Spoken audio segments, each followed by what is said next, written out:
લીંબાદ વિસ્તારમાં આવેલ ગોવિંદનગર અને પ્રતાપનગરમાં તપેલા ડાયમંડના દૂષિત અને કલરવાળા પાણીથી રહેવાસીઓને અવરજવરમાં ભારે તકલીફ પડી રહી હતી તેમજ રોગચાળો ફાટવાનો પણ ભય ઊભો થઈ રહ્યો હતો, પરંતુ અમારી ચેનલ જનાદેશ ન્યૂઝ ચેનલમાં અહેવાલ પ્રસિદ્ધ કર્યા બાદ તંત્ર સફાળું જાગ્યું હતું અને ત્યાંથી નીકળતું ગંદુ અને કલરવાળું પાણીનો નિકાલ કર્યો હતો, જેથી હવે આ પાણી બંધ થઈ ગયું છે, જેથી ત્યાંના લોકોએ અમારી ચેનલનો અને સુરત મ્યુનિસિપલ કોર્પોરેશનનો આભાર વ્યક્ત કર્યો હતો।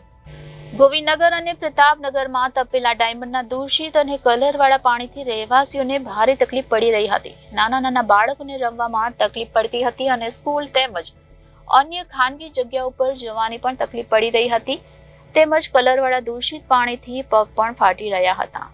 ત્યાંના લોકોને રોગચાળો ફાટવાનો ભય પણ સતાવી રહ્યો હતો।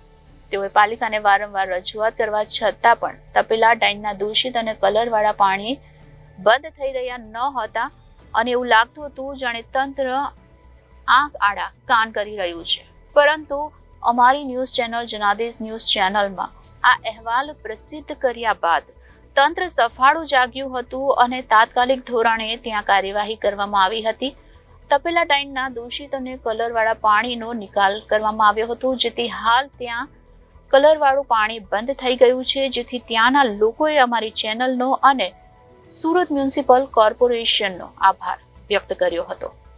जी, मेरा नाम शब्बीर भाई है और कल आपकी चैनल ने सब बताया था यहाँ पानी निकलता था। आज जो पानी निकलता है सब कुछ बंद हो गया है और गरीबों के लिए यहाँ आने जाने का रास्ता भी चोखा हो गया है। सब बच्चों की सहूलत हो गया है।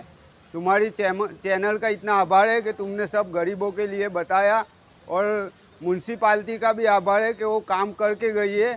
ऐसा काम हर रोज़ होता रहे तो सब गरीबों के लिए अच्छा रहेगा और सब गरीब बस्ती है यहाँ आने जाने वाले को बहुत तकलीफ होती है। तो म्यूनसिपालिटी वालों का भी बहुत शुक्रिया और ये भाई चैनल वालों का भी बहुत आभार और बहुत शुक्रिया है कि उनने गरीबों के लिए इतना काम करा और उन्हें ये सब बताया, तो हम इनका बहुत बहुत शुक्रिया करते हैं। रिपोर्टर हनीफ मलिक, जनादेश न्यूज़, सूरत।